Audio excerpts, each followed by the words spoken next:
My beloved, you didn't say much today. Not because you didn't have anything to say, but because somewhere along the line, you convinced yourself that your voice wasn't needed in the room. So you stayed quiet. You nodded at the right times, smiled when expected. But deep inside, you were asking a question no one heard. Does anyone actually see me here? You didn't need applause. You weren't looking for attention. You were just hoping that someone might look past the surface, past the responsibilities you carried, past the competence and the careful posture, and recognize you. Not what you offer, not the role you fill. You, the version of you that goes home quiet, depleted, full of thoughts that never find their way out of your mouth. That version still aches, still wonders, still hides behind a practiced calm. And I want to speak directly to that version of you tonight, because I saw you in the room. Every room. The one where your ideas were skimmed over. The one where your presence was expected, but not truly welcomed. The one where you served without being thanked. The one where you laughed while feeling unknown. The one where you felt too much to say anything at all. And I need you to hear me. You were not invisible in that room. You weren't invisible to me when you sat quietly and swallowed your own needs so someone else could be comfortable. You weren't invisible to me when your strength became a disguise. You weren't invisible when the room chose someone louder, someone more charismatic, someone who didn't carry the same sacred caution in their spirit. I saw the way your shoulders curved inward just slightly, how your silence wasn't weakness but a shield. And I honored that, because while others missed it, I was drawing near. While they looked past you, I leaned closer. While you doubted your value, I whispered your name, again and again, hoping you would notice that my presence had never left. You've learned how to survive silence. You've adapted to being the one people count on, even when no one pauses long enough to ask what you need. You've mastered the art of holding space for others without taking any for yourself. And I grieve that with you. Not because you were wrong to love so deeply, but because love was never meant to cost you yourself. Tonight, I want to begin returning that self to you, the one I formed before you ever walked into rooms where you had to earn belonging, the one who didn't second-guess her voice, his presence, their value, the one who didn't carry the invisible weight of proving anything. You were never made to be impressive. You were made to be known. And I know you. I know how you notice what others miss, how you catch tone before words, how you sense when something's off in a room, even when no one says a word. That's not hypersensitivity, that's discernment. That's the way I designed your spirit to interact with this world, but I never asked you to carry that gift alone. I never asked you to sit in the corner of the room, feeling everything and saying nothing, because it wasn't the right time. I gave you that sensitivity to draw you closer to me, not to isolate you from others, but to keep you connected to me in every space that doesn't understand you. And yes, I know how tired you are. I know the fatigue that comes not from doing too much, but from being too unseen for too long. I know how weary your soul has grown from translating yourself into versions people can handle. I know how many nights you've asked me, does anyone see how much I'm holding? And I want you to know, I do. I have. I always will. You've made your home in the back of the room for so long that you've forgotten what it feels like to walk forward without apology. You've settled into a role you never signed up for. The quiet one, the overlooked one, the steady support.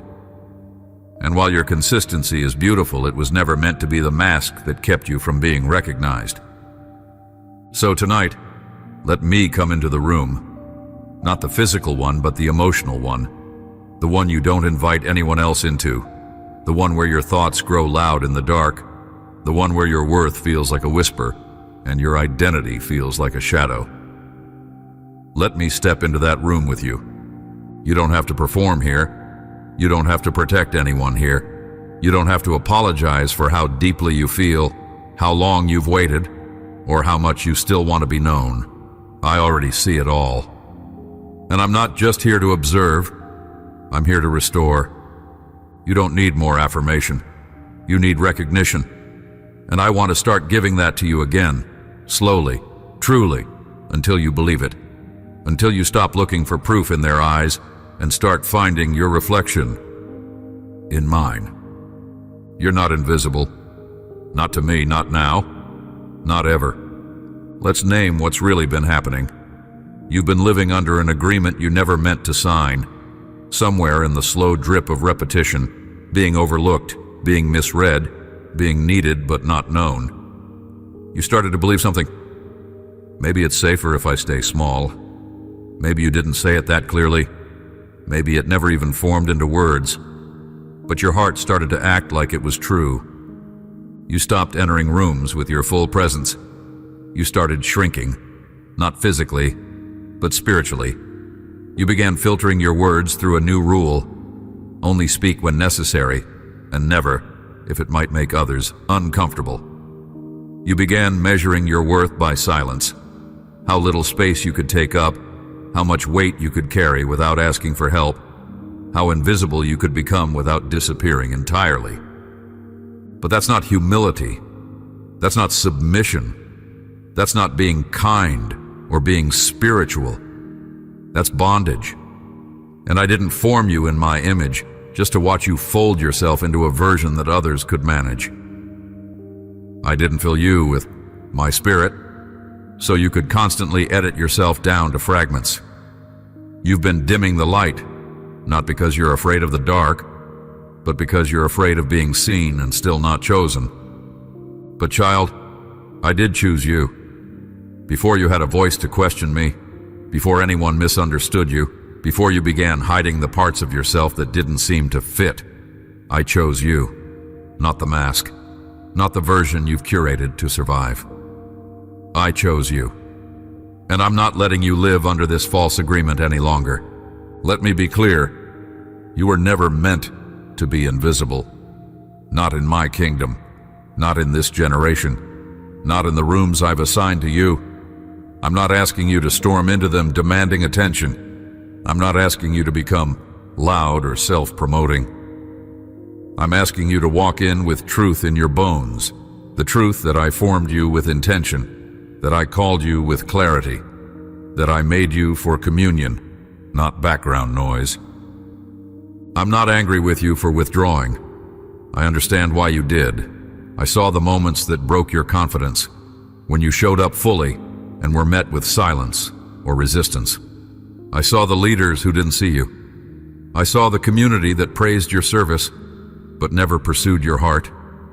I saw how slowly your hope began to close in on itself, and I never looked away. But tonight, I'm standing before that old lie like a judge issuing a final verdict. That agreement is over. You are not invisible. You are not irrelevant. You are not too much or too soft or too intense. You are not forgotten. You are not ignored. You are not replaceable. You are marked. Marked with glory. Marked with discernment. Marked with presence that shifts the spiritual atmosphere, sometimes just by standing in a room. You think nothing's happening when you stay quiet, but I want you to know, even your presence carries something sacred. People don't always recognize it, but their spirits feel it. And I don't want you to hold that back anymore. There's a reason the enemy targeted your confidence in quiet ways, not through loud destruction, but subtle distortion. He didn't need to destroy your gifts. He just needed you to hide them long enough to forget how to use them. But I'm calling them back now. I'm calling you back now. Not to force your way forward, but to be present again, with nothing to prove and nothing to hide. You keep asking me, Lord, is there a place for me? And I'm answering tonight, with finality. You were made for this time, for this space, for this generation, not later. Not after one more round of healing. Now, you say, but what if I show up and no one notices? Then I'll notice. I always do. I see your courage in every act of quiet obedience. I see your offering even when it's invisible to others. And I reward what's done in secret, not because I need secrecy, but because I cherish sincerity. I'm not calling you to compete. I'm calling you to carry. You don't need to be the loudest to be the clearest.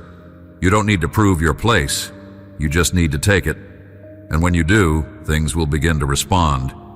Not always immediately, not always publicly, but in the spirit.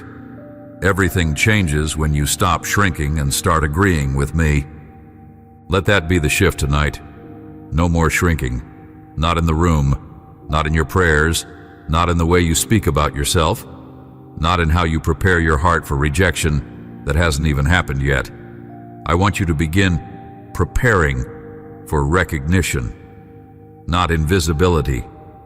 I want you to believe again that there's a place where your full self doesn't just fit, it's needed. And I'm building that place with you, one moment at a time, one conversation at a time, one healed belief at a time. Because you were never meant to be invisible in any room I placed you in. Let's go back, not for shame, but for understanding. Because this wound didn't start today. It didn't begin with this week's silence or the most recent moment you were overlooked. No. This feeling of invisibility has roots. And I want to go there with you carefully, gently, like a surgeon who doesn't rush but also doesn't avoid the deep work. Can you remember the first time you felt it? Maybe you were still a child, present in the room but not included in the conversation. Maybe you were told directly or indirectly that your thoughts were too much, or your emotions were too sensitive, or your voice was too loud. You learned early on that the way you were wired didn't always win approval, and so piece by piece, you edited yourself. You didn't mean to, but survival demanded it. Or maybe it wasn't one dramatic moment. Maybe it was accumulated neglect, the kind that drips slowly, like a faucet you can't quite turn off. A parent too tired to notice, a friend who only calls when they need you, a church that praised your service but never asked how your soul was doing, a workplace that uses your gifts but forgets your name. It adds up. And over time, that accumulation becomes agreement. And the agreement sounds like this. Maybe I'm just meant to be in the background. But you weren't. That belief didn't come from me. That quiet resignation, that invisible vow you made never to be too much again, that came from pain. That came from rejection. That came from a lie you were too young or too tired to fight off. And I grieve that with you, not just as your father, but as the one who was in the room with you when it happened. I didn't turn away. I didn't ignore it. I saw the exact second your countenance shifted, the moment your eyes dropped, the moment your voice started to shrink, even in your own ears.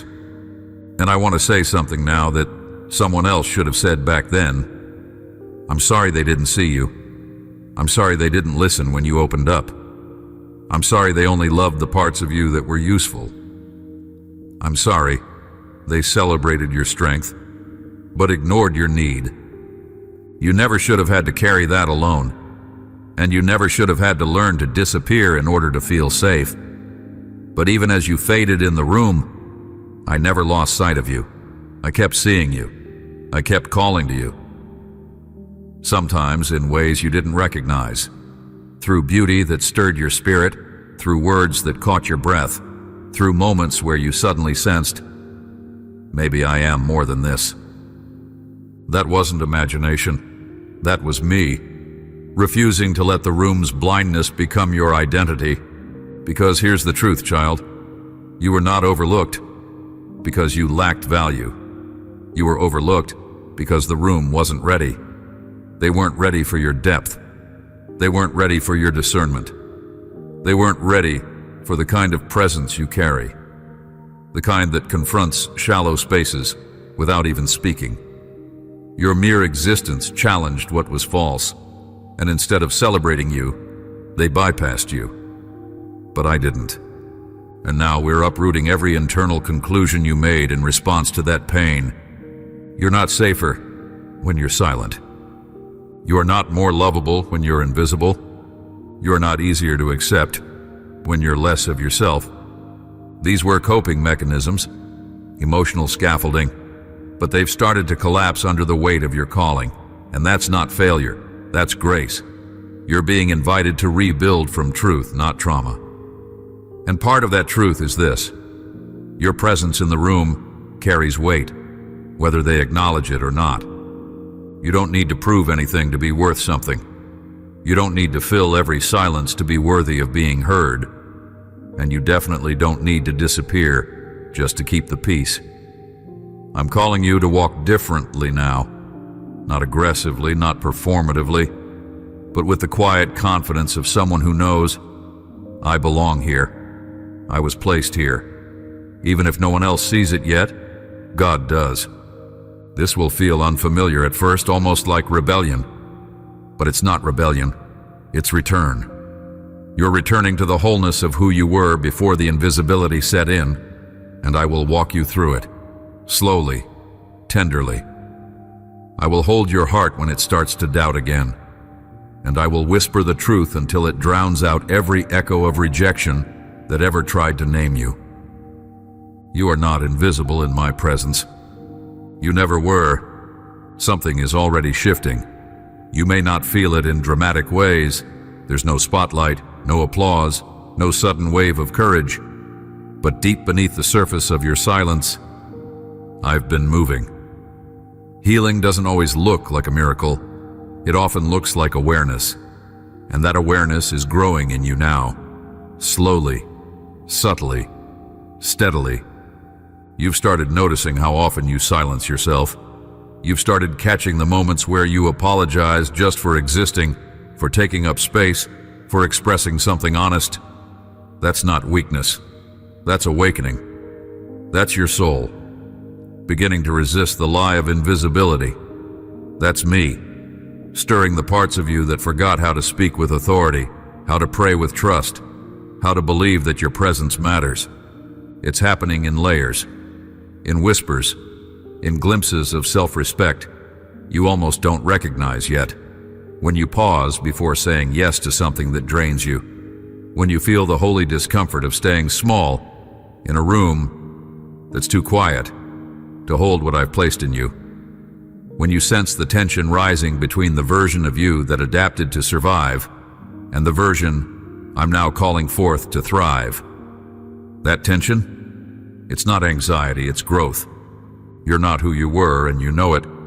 You feel it in the restlessness that won't let you perform like you used to. You feel it in the way you now long for spaces that feel safe, not just strategic. You feel it in the way you hesitate before stepping back into rooms where you've historically disappeared. That hesitation isn't fear, it's discernment. And that discernment is holy. I gave it to you. You don't owe every room your full presence, but you do owe yourself the truth. And here is the truth. You don't have to wait for the world to notice before you begin to step into who you are. You don't need the invitation of others to walk in what I've already declared over you. You've been waiting to be chosen by people, but I already chose you before the foundation of the world, and my choice is not symbolic. It carries weight. So even if the room still hasn't changed, you have. And that internal shift will begin to affect everything. You'll feel it the next time you enter a familiar place and don't default to invisibility. You'll feel it when you speak up, even if your voice shakes. You'll feel it when you leave a space that once defined you and realize it no longer holds the same power. These aren't small moments. These are prophetic movements. Every time you say yes to my voice instead of your past, you're breaking spiritual agreements. You're undoing old vows of silence. You're stepping out of spiritual fog and into my light. And no, it's not dramatic, but it's decisive. And in the spirit, things are shifting. Even now, I'm sending confirmation. Not loud or performative, but specific. A text from someone you hadn't heard from in a while. a phrase in a sermon that sounds like it was written just for you, a moment where someone turns to you and says, "I don't know why, but I feel like I need to tell you, you carry something special." Those aren't coincidences. They're breadcrumbs, signs, proof that I've been in the room all along, redirecting your story back to truth. You're not invisible to me, and because of that, you'll start to see how I've been placing others in your life who see you too. Slowly, I'm replacing exhaustion with mutuality. I'm bringing people who don't just need you. They know you. Who don't just take from you, they honor you. These aren't saviors. They're signs. And you don't have to search for them. Just stay present. I'll make the introductions. You don't have to announce this shift. You don't need to declare that you're stepping out of invisibility. The spiritual realm already knows. Hell knows. Heaven knows.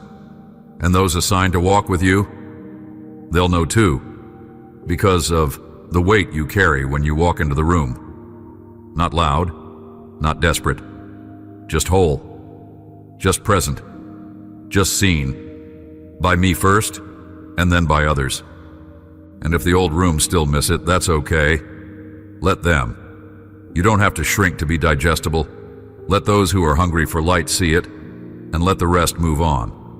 This is part of your healing, no longer shaping yourself around what isn't willing to hold you. Because I'm preparing rooms where your presence won't feel like an interruption. It will feel like the final piece. Then you're almost there. Let's talk now about how you move forward from this place. Not with pressure, not with performance, but with intention. Healing is holy, yes, but it also becomes practical, and I care deeply about how you live now, that you're no longer carrying the cloak of invisibility. I want to show you how to build a life that protects what I've begun to restore. Let's start with your body. You've been holding tension in places that words never reached. Your shoulders, your jaw, your breath. I know. That tightness isn't just physical, it's emotional memory stored deep in your muscles. Your body remembers the rooms where you were tolerated but not known. It remembers the times you stayed still so you wouldn't be a burden. But now your body needs permission to move differently, to rest differently, to breathe again, not like someone bracing for impact, but like someone safe. So here is my invitation. Begin unwinding your posture. Stretch without agenda. Sit in silence without apologizing. Go for walks without needing a destination. Let your body exhale what your spirit has been carrying alone. You're not a machine. You're not a tool. You're my creation. And your breath matters to me. So breathe like someone I see. Breathe like someone who belongs. Because you do. Now let's talk about your space, your environment. What surrounds you matters. I want you to begin reclaiming even your physical atmosphere as holy ground. You've lived in survival rhythm so long that your room, your desk, your daily patterns may still echo that fatigue. But you're not in that wilderness anymore. This is a season of rebuilding, and I want you to make your space match the truth you're now living. You don't need a perfect home to host my peace. You just need intentional space. Light a candle. Play music that quiets the chaos. Place reminders around you, not of who you should be, but of who you already are. Write what I've spoken over you and hang it where you'll see it. This isn't decoration, it's declaration. You are seen here. So let every corner of your life begin to reflect that. And now your time. You've spent so many years managing everyone else's needs that you've almost forgotten what it feels like to ask yourself, what does my soul need today? So I'm inviting you to return to time as something sacred, not just scheduled, not just productive, but holy. Carve out moments in your day that are for you and me alone. Even if it's just 15 minutes, even if it's one honest conversation, even if it's one walk without your phone. This is not selfish. This is soul tending. You've been feeding others from a place of depletion, but now I want you to learn to feed from my presence before you pour again. Your time is not a task list. Your time is territory. And I want to reclaim it with you. And let me say something else gently, but clearly, you don't need to be everywhere anymore. I know you've gotten used to being the one who always shows up, the one who never lets anyone down. But I didn't design you to be everywhere. I designed you to be present where you are called. Not obligated, called. And that means you'll need to start saying no, not because you're rejecting people, but because you're finally listening to me. You will find your strength again, not in saying yes to everything, but in saying yes to the right things. Your schedule doesn't determine your worth. Your yes is powerful, and it must be guarded. I'm giving you that permission, not to isolate, but to consecrate. Your time matters because your soul matters, and I've placed my spirit in you to teach you what pace is holy and what pace is harmful. Finally, let me speak to your soul, the deep part of you that is still learning how to receive without apologizing. You've gotten so used to over-explaining, to offering disclaimers for your joy, your rest, even your needs. But I'm calling you to unlearn that habit. You don't owe the world an explanation for healing. You don't owe anyone a defense for boundaries. You don't need to soften your growth just to keep others comfortable. You are not a disruption. You are not demanding. You are not asking for too much. You are asking for what's holy, space to breathe, space to feel, space to become. And I will honor that. I will guard that with you. So tonight, start small. Place your hand over your heart and say what you've been afraid to admit. I belong. I am not invisible. I do not need to earn my place. Let those words live on your tongue. Let them settle into your body. Let them speak louder than the echoes of every room that missed your worth. You're not just healing, you're repatterning. And I will walk with you through every new rhythm. Let's talk now about who you are, beyond what they saw, beyond what they didn't see, beyond even what you started believing about yourself after being overlooked for so long. Because I know there are labels you've carried quietly, not dramatic, not shouted, but they settled in like dust over time. Labels like the quiet one, the safe one, the helper, the one who always listens but never speaks. And for a while they felt accurate, even comforting. They helped you feel like you belonged, or at least like you had a reason to be needed. But those labels were never your identity. They were survival tools. And now that I've begun to restore your heart, I want to gently begin peeling those labels off, one by one. Not to leave you exposed, but to reveal the glory underneath. You're not just the quiet one. You are the attuned one, the one who hears what others miss. You are not just the safe one. You are the anointed one, the one whose presence is a sanctuary, not because you stay small, but because you carry peace. You are not just the helper. You are the heir, a child of glory, not a servant of obligation. You are not just the listener. You are the voice, a voice I've preserved for this generation, for this time, for these rooms. Let me say it simply. You are not what was projected onto you in rooms that didn't recognize my image inside you. You are not invisible. You are not muted. You are not a background character in someone else's story.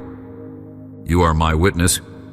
You are my messenger. You are my reflection. I didn't place you in this generation just to support others while you hide yourself.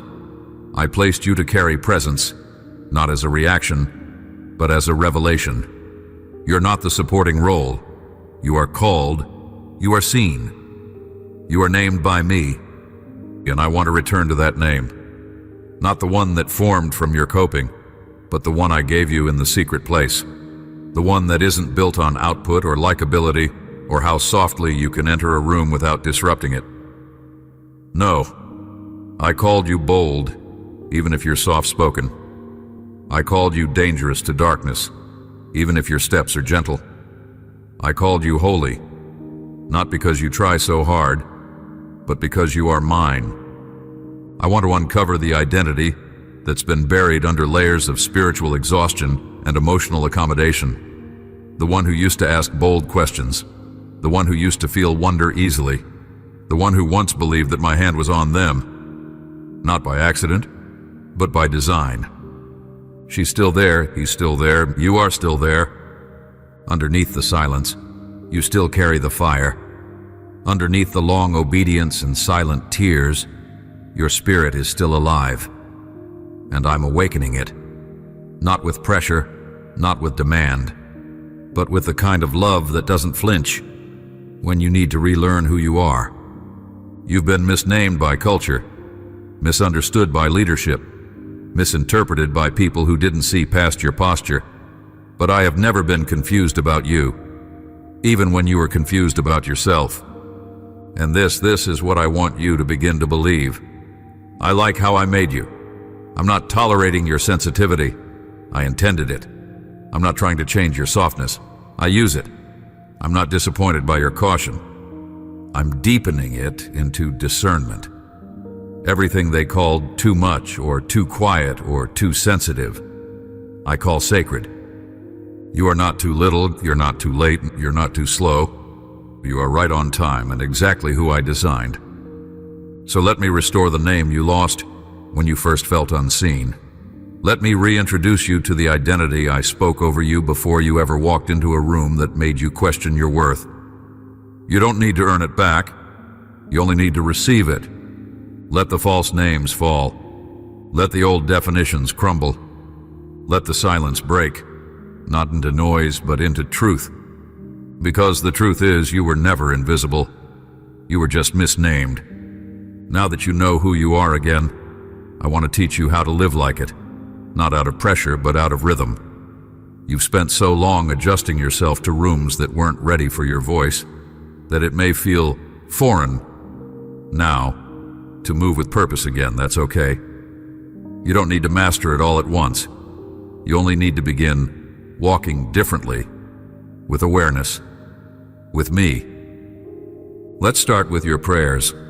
I want them to sound different now, not rehearsed, not polite, not filtered through the idea that you must be small in order to be spiritual. I want prayers that match your restored identity. Prayers that come from presence, not performance. Prayers that dare to ask, that dare to declare, that speak like someone who knows they've been seen. You don't need to apologize before you speak to me. You don't need to minimize what you long for just to seem humble. Real humility is not thinking less of yourself. It's thinking rightly about who I am and who you are because of that. And here's the truth. You are my child. You are seated with Christ. You have access to my heart.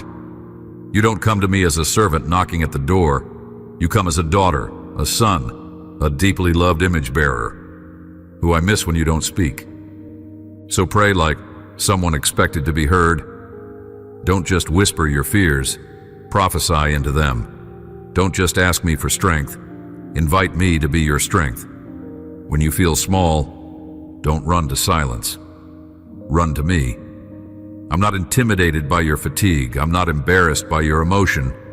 I just want to be with you, fully, honestly, continually. And then I want you to begin practicing spiritual presence in how you walk through each day, not just during worship, not just in your journal, but in the ordinary. Invite me into your transitions. When you leave the house, invite me. When you enter a room that used to make you feel unseen, whisper my name. When you sit at the table and begin to feel yourself fading into the background again, breathe and remember, you are not invisible. I'm sitting beside you. Let that awareness become a habit, a sacred rhythm, not forced, not religious, but real. I want to teach you to walk with me in a way that makes invisibility impossible, not because everyone notices you, but because you no longer disappear from yourself. You stay present, you stay rooted, you stay mine. And yes, that will take time.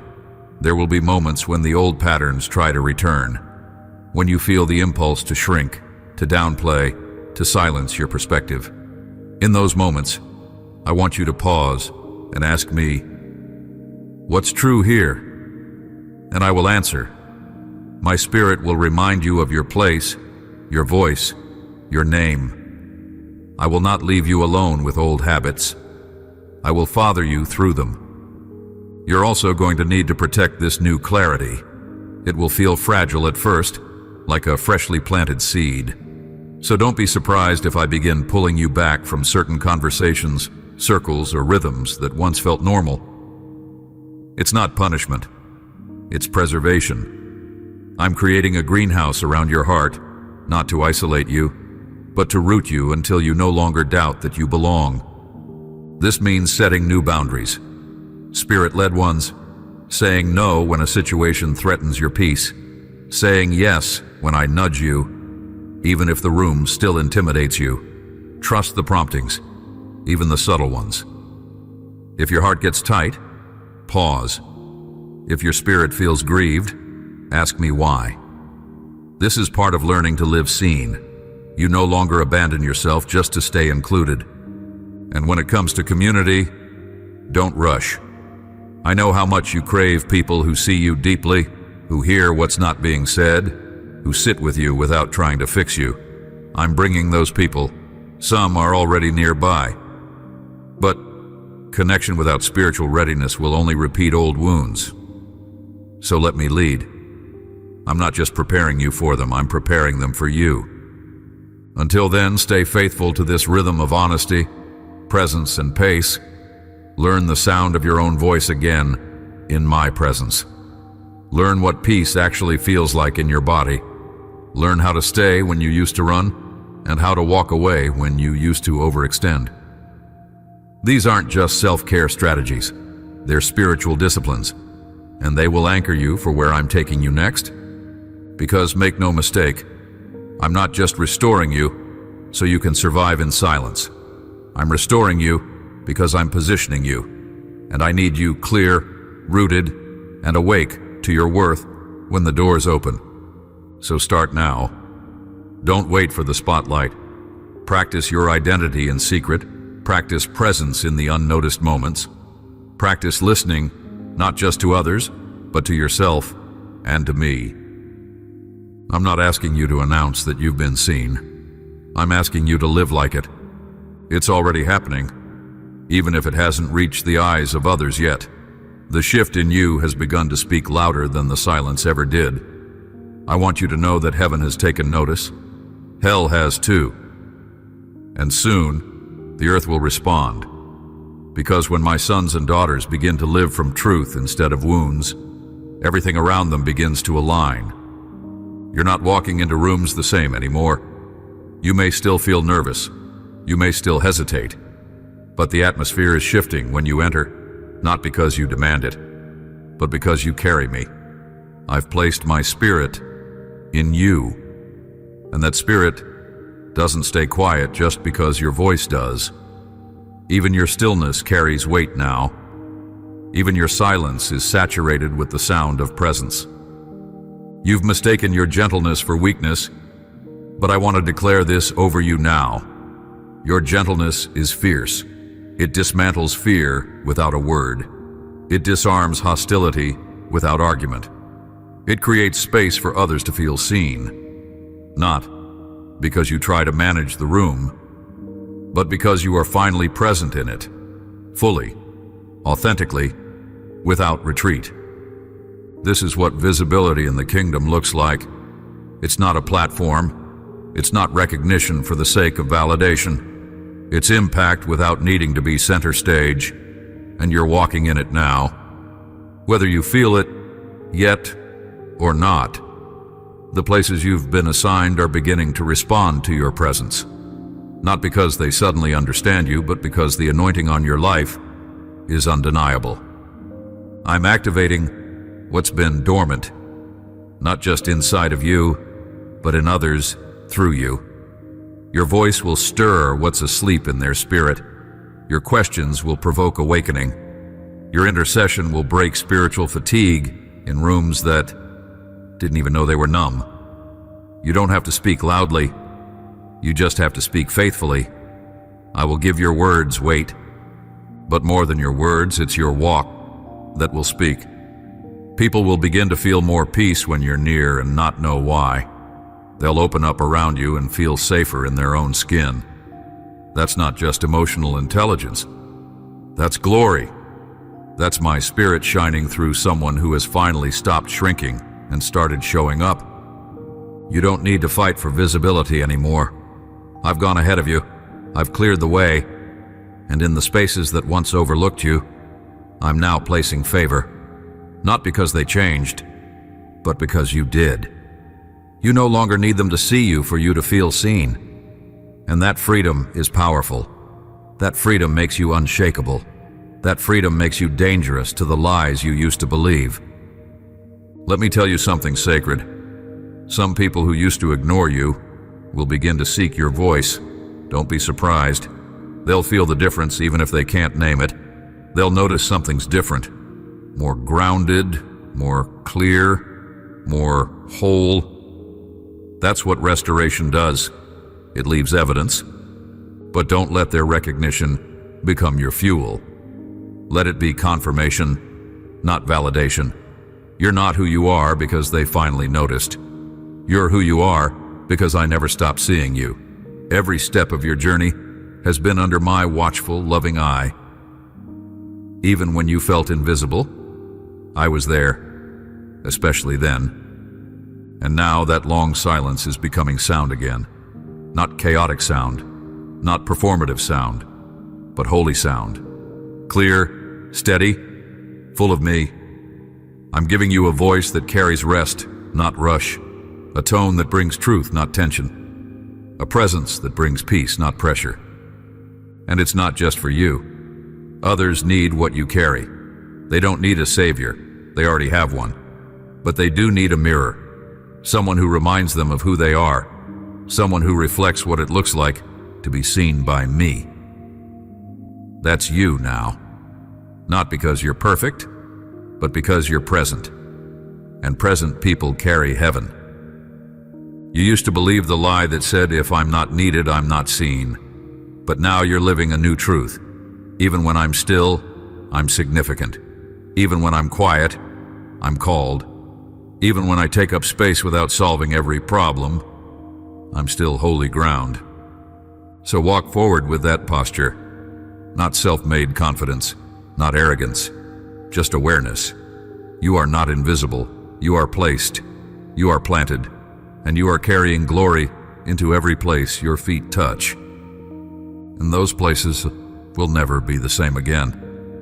Now let me show you how to stay here, not just visit this truth, but live from it. Because I know what you're wondering deep down. What if this fades again? You've been here before, touched by revelation, stirred by truth, filled with hope, only to feel it slowly slip away when life rushes back in. I know, and I want to teach you how this time can be different. Not because you'll never feel invisible again, but because you'll know where to return the moment that feeling rises. This is where my spirit becomes your rhythm, your breath, your daily anchor. You were never meant to carry revelation alone. You were never meant to protect your freedom by your own strength. That's why I sent my spirit, not just to comfort you, but to companion you. Not just to guide you in crisis, but to walk with you in quiet. I didn't rescue you to abandon you in the healing. I remain. You won't need to rehearse everything I've said to stay strong. You'll need to remain aware of me in you. I'm not a far-off voice calling from the clouds. I'm the one whispering in your silence, steadying your breath, reminding you again. You're seen. You're safe. You're mine. When the old emotions creep in, the familiar tightness in your chest, the temptation to fade into the background, the ache of being misunderstood again, you don't have to panic. You don't have to retreat. You don't even have to fight. Just return. One breath, one whisper, one honest moment of, Jesus, I feel it again. Be near, and I will be. Let this be your new instinct. Don't run from the ache. Bring it to me. Let the ache become an altar. Let the sting of being overlooked draw you into my gaze. And I promise you, child, I will meet you there. Not with shame, not with disappointment, with presence, with steady hands and soft words, with the same voice that spoke you into being, with the same love that never once looked away. Let's create daily space for that return, not out of obligation, but out of delight. You've had enough religion that told you to earn peace. Now let me teach you how to abide in it. Let your communion with me be the most normal part of your day. The moment that grounds you. The place where you don't have to be wise or articulate or brave, just honest. And I'll speak back, I always do. Sometimes in words, sometimes in a shift of emotion, sometimes in nothing more than a warmth that wraps around you and whispers, I'm here. I see you. Keep going. That's how we stay in this place. Not by doing more, but by staying with me in everything. Let the Holy Spirit lead you in small decisions. What you say yes to, what you release, who you trust with your restoration, what spaces still ask you to shrink, and whether it's time to walk away. Let me be your filter. Let me be the guide who teaches you not only how to walk seen, but how to live sustained. You were never meant to walk out freedom on your own. That's why the world's version of confidence collapses. It's not rooted in companionship. But you're not alone. Not in the morning haze, not in the busy hours, not in the late night wandering. I'm the constant, and where my spirit is, there is freedom. Not once, always. So breathe with me again now, not metaphorically, literally. Inhale and let that air remind your body. You are seen. You are safe. You are not invisible anymore. And every time you forget, breathe again. Return again. Let my spirit be your rhythm, your compass, your comfort, your clarity. You don't need to perform presence, you just need to practice awareness. And that awareness will keep you rooted. Because my spirit is not just around you, he is within you. That's not poetry. That's truth. Unshakable, eternal, practical truth. So live like someone who carries me. Walk like someone who isn't alone in any room. Listen like someone who hears more than noise, who hears my whisper, always near. Let this become your new language, your new lens, your new life. The days of isolation are over. The days of invisibility are over. Not because you fought your way out, but because my spirit has lifted the veil. And now, you walk with me. Every hour, every step, every breath. You've walked with me through deep places tonight. Not just emotional, but spiritual. You've let me name things you buried. You've let me unearth wounds you forgot how to describe. You let me sit in your silence, not with judgment, but with compassion. And because you stayed with me, healing came. Not the kind that makes everything loud again, the kind that settles in like a steady breath and says, I'm not afraid to be seen anymore. This is what I want you to carry forward now. Not a need to prove anything, but a quiet knowing. You are not invisible. Not in the rooms I've assigned you to. Not in the relationships I've been healing. Not in the gifts I've been activating. You may not feel loud, but you carry light. And light does not beg to be seen. It simply shines. That's who you are now. And here's what I want you to remember. Being seen doesn't mean being exposed. It means being received, welcomed, held in love. You're no longer just present. You're placed. You're no longer surviving rooms. You are shifting atmospheres. You are no longer hoping for someone to choose you. You are living from the reality that I already did. You'll notice the difference soon. Not always in grand ways, but in holy ones. A deeper peace when you speak. less anxiety when you walk into unfamiliar spaces, a sense of belonging, not because you earned it, but because you believed me. You'll stop scanning for approval before you share your thoughts. You'll stop dimming your discernment just to avoid discomfort. You'll begin to trust that the ones I've prepared for you will see you without explanation. And when you walk into rooms where you still feel small, I want you to remember this. You are not alone. I walk in with you. Every time. I fill the silence. I sit beside you. I lift your eyes when they start to drop again. I whisper truth when old memories rise. I remind you, I'm here. I see you. Stay with me. That will be your strength from now on. Not the applause of others, but the awareness of my presence. You'll walk in unseen by the world, but fully visible to heaven. And that visibility will change everything. It already has, so this is my final instruction tonight. Don't shrink anymore. Don't apologize for being fully alive. Don't wait for someone else to open the door. I am the door, and I've already opened it. Now walk forward, not to take up space you haven't earned, but to stand fully in the place I already gave you. Walk with grace. Walk with peace. Walk with me. You are not invisible. You are anointed. You are sent. You are mine. Amen. If these words helped you breathe again, don't keep them hidden. Someone else may be sitting in a room, feeling invisible, just like you once did. Share this. Let your healing become someone else's invitation. I still move through voices like yours.